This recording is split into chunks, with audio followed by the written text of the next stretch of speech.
Mungkin kalian yang gagal bayar di pinjol legal pada kebingungan, banyak mendapatkan teror dari DC pinjol, teror ke daftar kontak. Mengapa ini bisa terjadi? Di sini saya contohkan salah satu aplikasi pinjol legal yang sudah mengantongi izin OJK. Ya, bukan hanya aplikasi ini saja, yang lain juga ada. Ya, jadi hati-hati.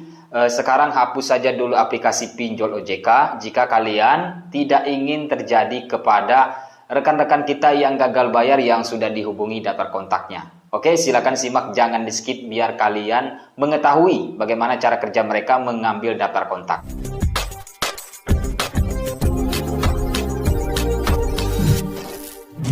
Assalamualaikum warahmatullahi wabarakatuh. Selamat datang kembali dengan saya Beng RG.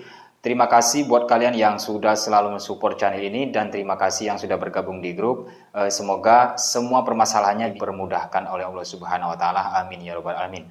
Sebelumnya saya minta maaf ya jika ada pertanyaan yang belum saya jawab melalui WhatsApp ataupun Telegram, nanti saya akan jawab satu persatu ya.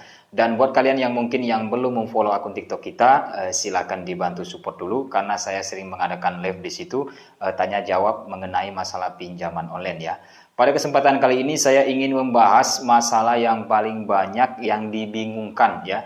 Yang ditanyakan teman-teman itu kok bisa pinjol OJK menghubungi ke daftar kontak. Padahal izin aksesnya cuma 3. Ini sengaja saya ulas kembali karena pertanyaan ini saat ini masih banyak ya. Jadi di sini teman-teman harus memperhatikan aplikasi yang ada di handphone ya. Tiba-tiba mereka menambah izin aksesnya menjadi kontak. Jadi jangan di skip dulu, nanti saya akan lihatkan bahwa mereka ada menambahkan kontak di salah satu pinjol legal ya. Mengapa ini bisa terjadi? Ya karena mereka istilahnya aplikasi di dalam handphone kita ya, sehingga terizinkan otomatis mereka bisa menduplikasi daftar kontak yang ada di handphone kita ya. Banyak teman-teman yang pada ngelaporin ke saya, Bang, keluarga saya dihubungi, teman saya dihubungi, kerabat, rekan kerja. Kenapa bisa mereka menghubungi? Padahal saya tidak mencantumkan nomor mereka semua sebagai kontak darurat. Ya, padahal ini sudah jelas ya peraturan OJK bahwa pinjaman online itu tidak boleh melebihi izin akses ya, yang hanya ditetapkan OJK itu kan 3 ya, kamera, mikrofon, dan location ya. Yang jelas kalian tahu lah ya apa saja perizinan aplikasi tersebut. Kok tiba-tiba ini kebanyakan pinjol legal saat ini bisa menghubungi daftar kontak ya. Oke, di sini bisa kalian lihat ya, di sini izin aksesnya cuma kamera dan lokasi. Di saat kita menginstal aplikasi, tentu perizinannya hanya 3 biasanya ya, dari pinjol legal, kamera, mikrofon, dan location atau yang kita sebut camilan. Itu ketetapan OJK kepada fintech pinjaman online tidak boleh melebihi izin akses tersebut. Di sini kan kita lihat awalnya kamera dan lokasi. Nah, di sini beberapa minggu saya cek kembali dana rupiahnya menambahkan izin aksesnya menjadi kontak ya. Beda yang ini ya, sebelumnya kamera dan lokasi, dan ini selanjutnya mereka menambahkan kontak. Tentu mereka bisa menduplikasi kontak tersebut yang ada di handphone kita ya. Karena mereka bertujuan untuk lebih banyak mendapatkan informasi dari debitur sehingga mereka lebih banyak senjata untuk melakukan penekanan kepada debitur ya. Semakin banyak informasi yang dimuat mereka, maka mereka akan semakin banyak bahannya untuk membuat kita stres, untuk membuat kita down ya. Jadi harapan saya jangan takut mengenai kontak ini ya.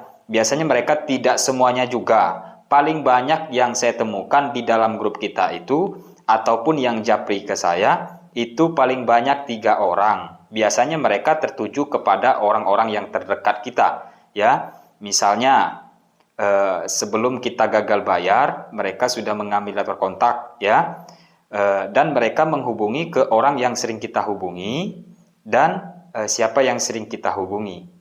Nah, biasanya mereka ke orang yang terdekat. Oleh karena itu, teman-teman jangan bingung nanti ketika daftar kontaknya dihubungi dari salah satu pinjol legal yang sudah berizin. Ini ya, seperti ini permainan dari pinjol legal.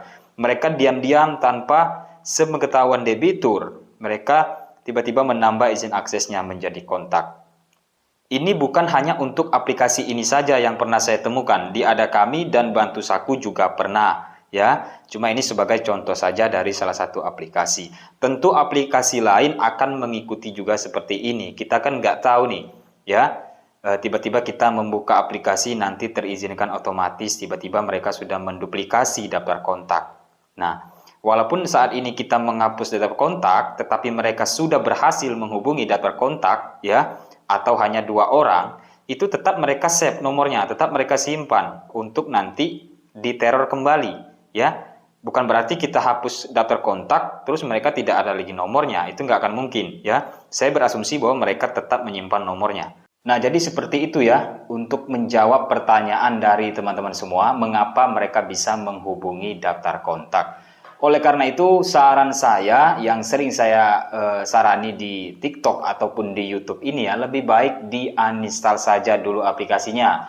Jika ada uang nanti, ingin membayar pokoknya, bernegosiasi sama DC-nya, silakan install kembali. Hubungi pihak pinjolnya melalui email, melalui nomor telepon kantor, biasanya bisa kita hubungi. Ya, tapi jangan bayar melalui DC pinjaman online.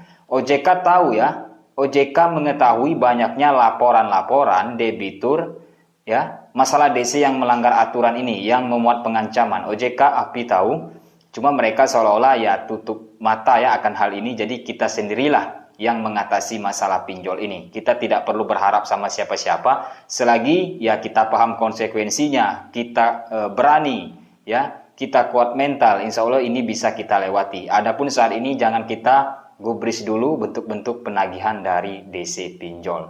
Ya, oke, itu saja yang saya informasikan buat teman-teman semua. Terima kasih yang sudah menyimak. Silakan tinggalkan komentar, apalagi yang harus kita bahas. Ya, silakan tinggalkan komentar siapa yang pernah dihubungi daftar kontaknya oleh pinjol OJK.